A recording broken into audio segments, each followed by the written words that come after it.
Chapter 2. The Marketplace. The grass plot before the jail in Prison Lane on a certain summer morning, not less than 2 centuries ago, was occupied by a pretty large number of the inhabitants of Boston, all with their eyes intently fastened on the iron-clamped oaken door. Amongst any other population, or at a later period in the history of New England, the grim rigidity that petrified the bearded physiognomies of these good people would have argued some awful business in hand. It could have betokened nothing short of an anticipated execution of some noted culprit, on whom the sentence of a legal tribunal had but confirmed the verdict of public sentiment. But, in that early severity of the Puritan character, an inference of this kind could not so indubitably be drawn. It might be that a sluggish bond-servant or an undutiful child, whom his parents had given over to the civil authority, was to be corrected at the whipping-post.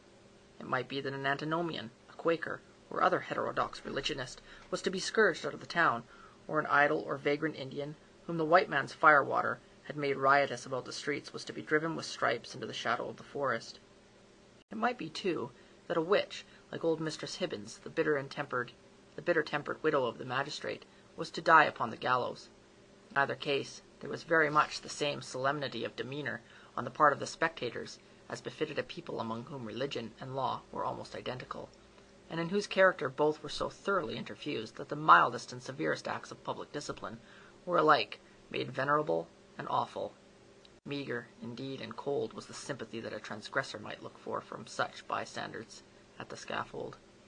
On the other hand, a penalty which in our days would infer a degree of mocking infamy and ridicule might then be invested with almost as stern a dignity as the punishment of death itself. It was a circumstance to be noted on the summer morning, when our story begins its course, that the women, of whom there were several in the crowd, appeared to take a peculiar interest in whatever penal infliction might be expected to ensue. The age had not so much refinement that any sense of impropriety restrained the wearers of petticoat and farthingale from stepping forth into the public ways, and wedging their not so unsubstantial bodies, if occasion were, into the throng nearest to the scaffold at an execution. Morally, as well as materially, there was a coarser fibre in those wives and maidens of old English birth and breeding than in their fair descendants, separated from them by a series of 6 or 7 generations. For throughout that chain of ancestry, every successive mother had transmitted to her child a fainter bloom, a more delicate and briefer beauty, and a slighter physical frame, if not character of less force and solidity than her own. Women who were now standing about the prison door stood within less than half a century of the period when the man like Elizabeth had been the not altogether unsuitable representative of the sex. They were her countrywomen, and the beef and ale of their native land, with a moral diet not a whit more refined, entered largely into their composition. The bright morning sun, therefore, shone on broad shoulders and well-developed busts, and on round and ruddy cheeks that had ripened in the far-off island, and had hardly yet grown paler or thinner in the atmosphere of New England. There was, moreover, a boldness and rotundity of speech among these matrons, as most of them seemed to be, that would startle us at the present day, whether in respect to its purport or its volume of tone.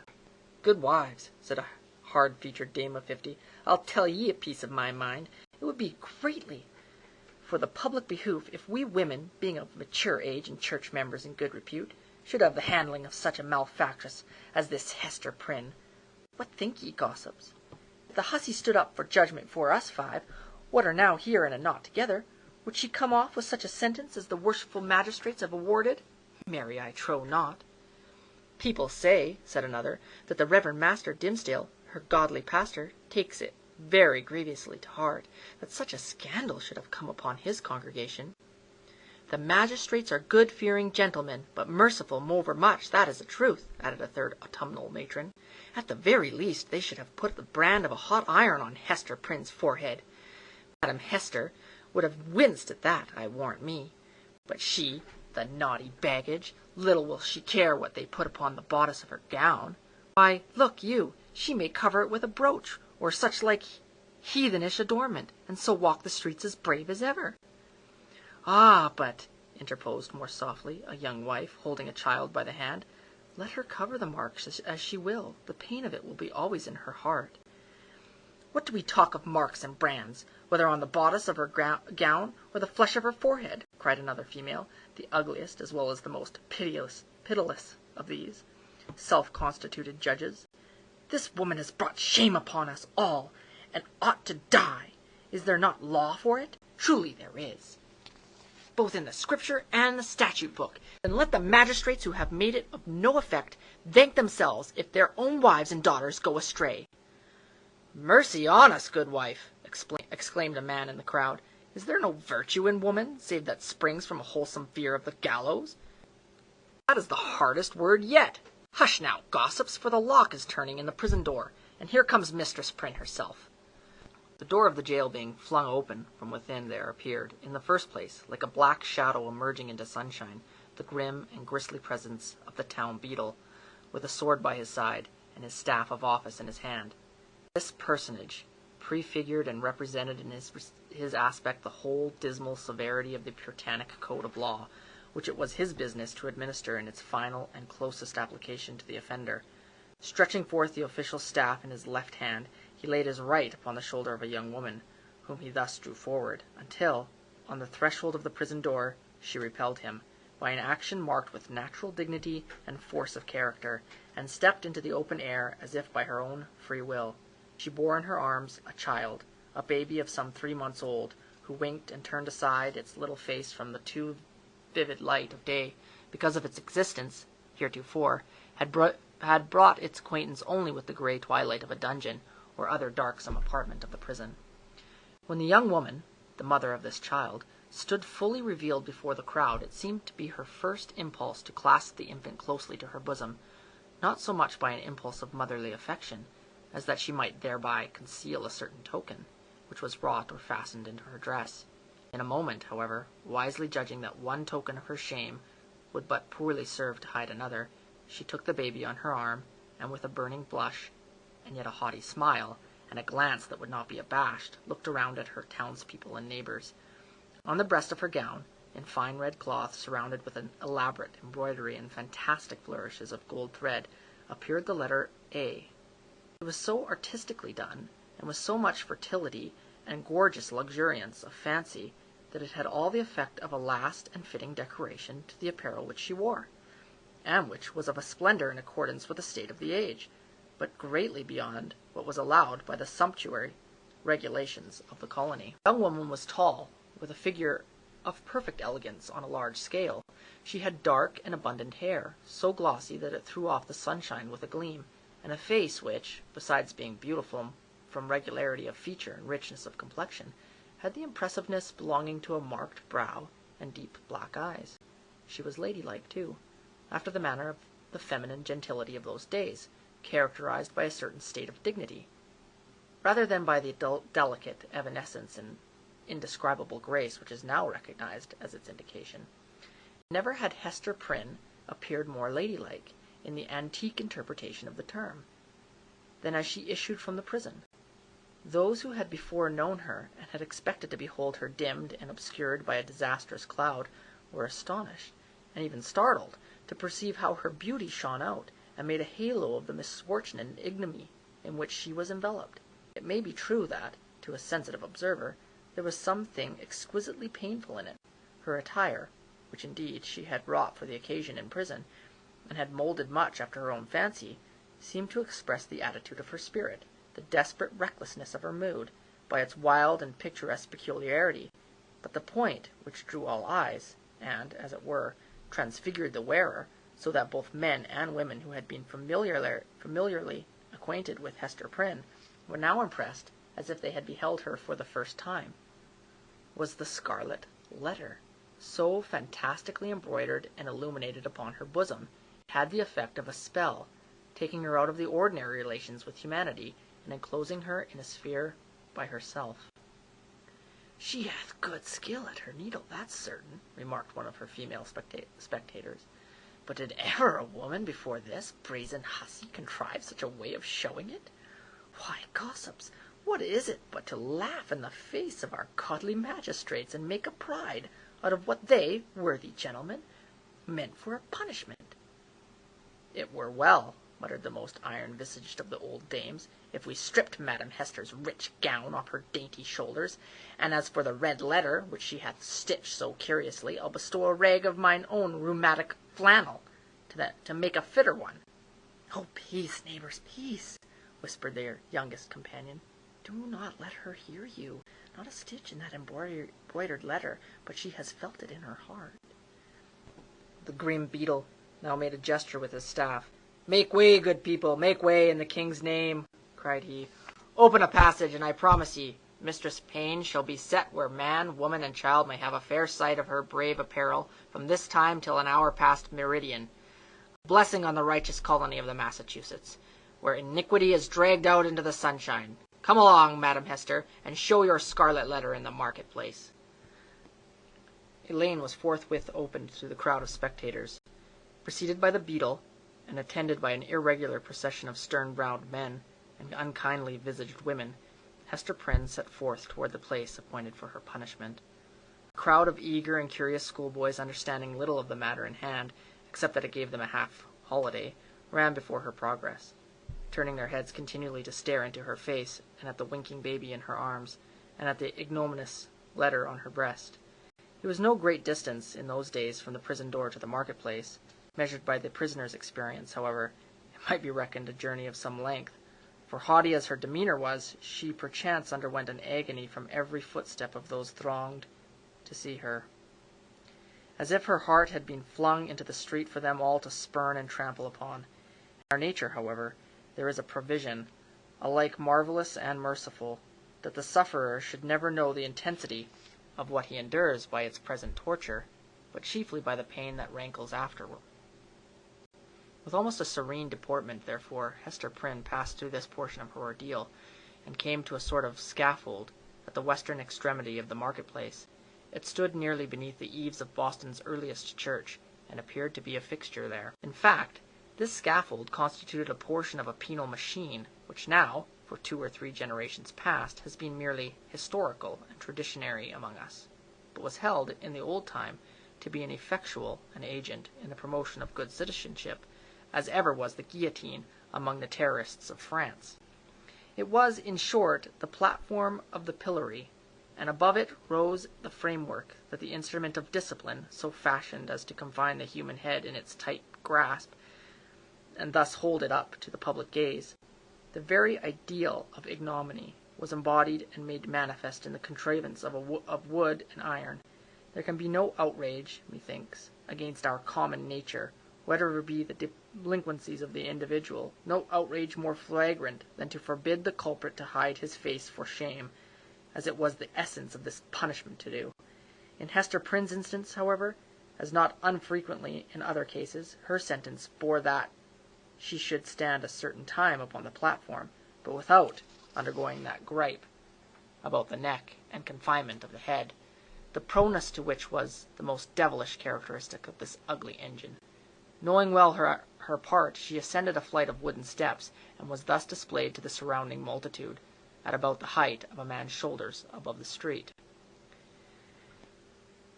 Had there been a papist among the crowd of Puritans, he might have seen in this beautiful woman, so picturesque in her attire and mien, and with the infant at her bosom, an object to remind him of the image of divine maternity, which so many illustrious painters have vied with one another to represent, something which should remind him, indeed, but only by contrast, of that sacred image of sinless motherhood, whose infant was to redeem the world. Here there was the taint of deepest sin in the most sacred quality of human life, working such effect that the world was only the darker for this woman's beauty, and the more lost for the infant that she had borne. The scene was not without a mixture of awe, such as must always invest the spectacle of guilt and shame in a fellow creature, before society shall have grown corrupt enough to smile instead of shuddering at it. The witnesses of Hester Prynne's disgrace had not yet passed beyond their simplicity. They were stern enough to look upon her death, had that been the sentence, without a murmur at its severity, but had none of the heartlessness of another social state, which would find only a theme for jest in an exhibition like the present. Even had there been a disposition to turn the matter into ridicule, it must have been repressed and overpowered by the solemn presence of men no less dignified than the governor, and several of his councillors, a judge, a general, and the ministers of the town, all of whom sat or stood in a balcony of the meeting-house, looking down upon the platform. When such personages could constitute a part of the spectacle without risking the majesty or reverence of rank and office, it was safely to be inferred that the infliction of a legal sentence would have an earnest and effectual meaning. Accordingly, the crowd was sombre and grave. The unhappy culprit sustained herself as best a woman might under the heavy weight of 1,000 unrelenting eyes, all fastened upon her and concentrated at her bosom. It was almost intolerable to be borne. Of an impulsive and passionate nature, she had fortified herself to encounter the stings and venomous stabs of public contumely, wreaking itself in every variety of insult. But there was a quality so much more terrible in the solemn mood of the popular mind, that she longed rather to behold all those rigid countenances contorted with scornful merriment, and herself the object. Had a roar of laughter burst from the multitude, each man, each woman, each little shrill-voiced child contributing their individual parts, Hester Prynne might have repaid them all with a bitter and disdainful smile. But under the leaden infliction which it was her doom to endure, she felt at moments as if she must needs shriek out with the full power of her lungs and cast herself from the scaffold down upon the ground, or else go mad at once. Yet there were intervals when the whole scene in which she was the most conspicuous object seemed to vanish from her eyes, or at least glimmered indistinctly before them, like a mass of imperfectly shaped and spectral images.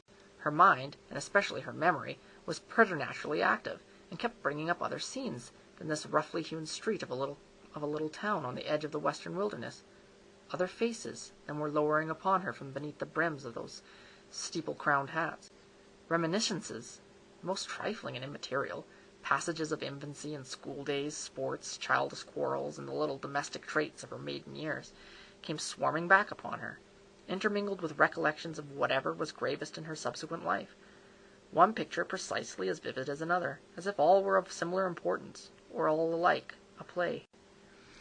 Possibly it was an instinctive device of her spirit to relieve itself by the exhibitions of these phantasmagoric forms from the cruel weight and hardness of the reality. Be that as it might, the scaffold of the pillory was a point of view that revealed to Hester Prynne the entire track along which she had been treading since her happy infancy. Standing on that miserable eminence, she saw again her native village in Old England and her paternal home, a decayed house of grey stone, with a poverty-stricken aspect, but retaining a half-obliterated shield of arms over the portal, in token of antique gentility. She saw her father's face, with its bold brow and reverend white beard that flowed over the old-fashioned Elizabethan ruff. Her mother's, too, with the look of heedful and anxious love which it always wore in her remembrance, and which, even since her death, had so often laid the impediment of a gentle remonstrance in her daughter's pathway. She saw her own face, glowing with girlish beauty and illuminating all the interior of the dusky mirror in which she had been wont to gaze at. There she beheld another countenance, of a man well stricken in years, a pale, thin, scholar-like visage, with eyes dim and bleared by the lamplight that had served them to pore over many ponderous books. Yet those same bleared optics had a strange penetrating power when it was their owner's purpose to read the human soul. This figure of the study and the cloister, as Hester Prynne's womanly fancy failed not to recall, was slightly deformed, with the left shoulder a trifle higher than the right. Next rose before her, in her memory's picture gallery, the intricate and narrow thoroughfares, the tall grey houses, the huge cathedrals, and the public edifices, ancient in date and quaint in architecture, of a continental city, where new life had awaited her, still in connection with the misshapen scholar, a new life, but feeding itself on time-worn materials like a tuft of green moss on a crumbling wall. Lastly, in lieu of these shifting scenes, came back the rude marketplace of the Puritan settlement, with all the townspeople assembled, and levelling their stern regards at Hester Prynne, yes, at herself, who stood on the scaffold of the pillory, an infant on her arm, and the letter A, in scarlet, fantastically embroidered with gold thread upon her bosom. Could it be true?